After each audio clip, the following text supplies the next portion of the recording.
China atraviesa la mayor oleada de purgas políticas de la última década. En el transcurso de un solo día, fueron eliminados del sistema de poder 9 altos funcionarios. No se trata solo de representantes del Consejo Militar Central, sino también de dirigentes de corporaciones de defensa, órganos del partido e incluso entidades deportivas. Oficialmente, todo esto se presenta como una campaña anticorrupción. Pero, ¿acaso de repente en China apareció un exceso de sobornadores? ¿O es más bien una señal dirigida a los demás? No jueguen con la influencia, no crucen la línea, incluso si antes estaban entre los suyos. En el centro de la atención quedaron 2 personas. El primero es He Weidong, vicepresidente del Consejo Militar Central. El segundo es Miao Hua, comisario político del mismo consejo. Las formulaciones son secas, faltas disciplinarias, pero las filtraciones de fuentes chinas e internacionales insinúan algo mucho más inquietante. Existe la versión de que ambos se dedicaban a crear una estructura paralela no oficial dentro del ejército. En la práctica, estaban preparando la base para un motín militar. Bajo la alfombra ocurría algo que no debía ser visible desde fuera. Esto no es solo una violación de la subordinación, es una posible alternativa a la vertical de mando, y en un sistema así no puede haber compromisos. El punto de inflexión fue el día 25 de noviembre. El periódico del Ejército Popular de Liberación publica un artículo con un título que desprende un frío quirúrgico: extirpar el tumor, quemar el veneno, limpiar las toxinas. Un lenguaje de este tipo rara vez es casual. En el texto hay alusiones transparentes a He y Miao. Su comportamiento se compara con el de los generales ominosos de la época de Jiang Zemin, que ya una vez intentaron crear un ejército dentro del ejército, y esa historia terminó mal para ellos. Dentro del texto hay un mensaje retórico duro: el ejército debe ser puro, leal y monolítico. Y si alguien vulnera este principio, se le elimina como a un cuerpo infeccioso. El artículo no es solo una opinión, es una invitación a la acción, una orden cifrada, escondida en metáforas. Después aparece un video de archivo de los tiempos de la plaza de Tiananmen. En las imágenes, el general Xu Jingxiang, que en aquel entonces comandaba el 38º Ejército,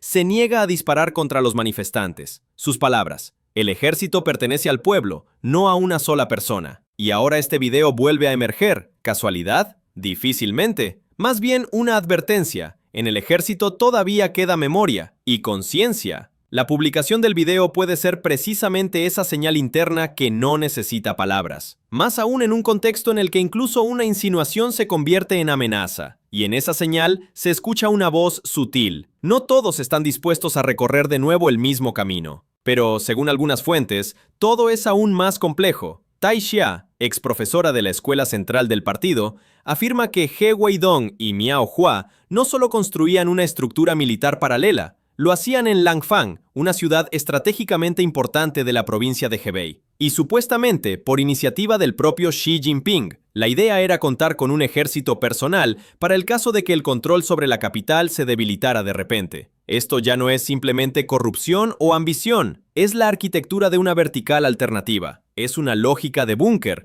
en la que la confianza no está garantizada para nadie, donde incluso el ejército estatal puede parecer demasiado independiente. Esto provoca indignación entre otros generales. El general Jiang Yuxia expresa abiertamente su posición: el ejército no debe ser la guardia personal de ningún líder. Es una institución del Estado. La creación de ejércitos de bolsillo amenaza con derrumbar toda la vertical del poder. En esta lógica, la destitución de He y Miao no es un acto de intimidación, sino un acto de autoconservación del sistema, es decir, mejor apartarlos a tiempo que después apagar un incendio. Es un enfrentamiento dentro de la élite de seguridad, donde está en juego algo más que simples cargos. Está en juego la lealtad como recurso. Los métodos de depuración son aterradores. Nadie avisa sobre las detenciones, no se publican cargos, la información sobre los implicados desaparece de los registros públicos. Los familiares no saben dónde están sus seres queridos. Algunos desaparecen literalmente en el transcurso de una hora. Esto ya no es simplemente una lucha por la disciplina, es una crisis de confianza dentro del propio poder. Es el momento en que incluso los cuadros verificados de repente resultan estar fuera de los límites permitidos, y ningún cargo otorga inmunidad. Incluso el silencio se vuelve sospechoso. Tras las purgas en el ejército, vino una ola de dimisiones en el sector de los contratistas de defensa. 2 subdirectores del Grupo Junior, que suministra armamento, momento, se entregaron voluntariamente. Otros 4 funcionarios de esferas relacionadas, incluidos el deporte y la justicia, renunciaron también por su propia voluntad. No parece pánico, más bien recuerda a una evacuación previamente acordada. Se van no porque tengan miedo, sino porque ha llegado su momento. Como si alguien les hubiera dicho, su tiempo ha terminado. Como si alguien hubiera revisado sus nombres en una lista y hubiera asentido en silencio. Los analistas trazan paralelismos con los acontecimientos de hace 10 años. En aquel entonces, Xi Jinping también eliminaba a personas del círculo de Jiang Zemin, bajo los mismos lemas de toxicidad y disciplina. La diferencia es que entonces él ascendía y ahora se defiende. Y elimina no a los ajenos, sino a los suyos, a aquellos a quienes él mismo llevó al poder, a aquellos en quienes confiaba. Esto ya no es solo una depuración, es un reconocimiento. El sistema está fallando. Y esa falla comienza donde parecía que todo estaba bajo control. La crónica de noviembre muestra que en Pekín no solo hay inquietud, allí hay turbulencia interna. No se trata de un golpe de estado, pero tampoco de una rotación ordinaria. Es una redistribución del poder dentro de la élite. El ejército ya no parece unido. Y la figura de Xi ya no es intocable. La lealtad construida sobre el miedo no resiste la presión. Y de hecho, era el miedo el cemento de toda la estructura. Ahora ese cemento se está agrietando. Mientras tanto, se desarrolla otra línea en paralelo, la económica. A finales de noviembre, el Departamento de Defensa de los Estados Unidos de América envía una carta al Congreso en la que propone incluir en la llamada lista negra bajo el artículo 1260-AH a varias grandes empresas chinas, entre ellas Alibaba, BYD, así como startups tecnológicas menos conocidas fuera de China que trabajan en fotónica, inteligencia artificial y semiconductores. Esto no es solo burocracia, es un ataque estratégico, sistémico, silencioso, pero destructivo. En la formulación se percibe un mensaje inequívoco. Estas empresas, según el Pentágono estadounidense, proporcionan recursos y tecnologías que directa o indirectamente apoyan a las Fuerzas Armadas chinas. Esto significa que gigantes como Alibaba, que hace mucho superó el marco del comercio electrónico, y BYD, líder en producción de vehículos eléctricos, ahora son considerados parte de la infraestructura militar de China. Y eso lo cambia todo, porque lo que está en juego no es solo la imagen, sino todo el modelo de negocio. Los inversores occidentales han comenzado a revisar sus carteras. Algunos fondos ya han anunciado la suspensión de inversiones en Alibaba y BYD. Las bolsas están agitadas. En los chats de expertos aparecen viejas capturas de pantalla. Aquí una transacción, aquí una patente, aquí una reunión con militares. Extraoficialmente, hay una cacería. Para las empresas, esto es un shock. Dentro de China, pánico. Los empleados susurran en los pasillos. La alta dirección celebra reuniones cerradas con urgencia. Se están preparando escenarios, posiblemente incluso una reestructuración de activos. Esto no es solo un golpe a la imagen, es un riesgo para toda la estrategia de exportación de China. Alibaba y BYD eran los buques insignia, la prueba de que China sabía jugar en el mercado global, y ahora se les coloca una etiqueta, contratistas militares, un estatus del que en el mundo actual es difícil desprenderse, porque en un mundo donde los negocios y la seguridad se han vuelto inseparables, cualquier etiqueta se convierte en una sentencia. Esto resulta especialmente alarmante en un contexto donde los reguladores estadounidenses reducen el margen de maniobra. Tecnologías en la nube, logística, semiconductores, en todos los sectores, China compite o es sospechosa. Y ahora, incluso si una empresa está limpia, basta una insinuación, una asociación, un correo reenviado para quedar bajo sanciones. Y lo que es aún más importante, esto es también un paso hacia una nueva fractura tecnológica. La parte estadounidense muestra, el negocio ya no es neutral, es parte de la geopolítica, lo que significa que todo el sector tecnológico chino ahora vive bajo sospecha. Luego pueden venir otros, desde Huawei hasta Xiaomi, y después, aquellos que simplemente trabajan con ellos. La cadena es larga y empezarán a cortarla por los extremos, así que la inclusión de Alibaba y BYD no es simplemente una formalidad burocrática, es una línea divisoria, después de la cual el mundo se vuelve bipolar no solo en la política, sino también en la tecnología.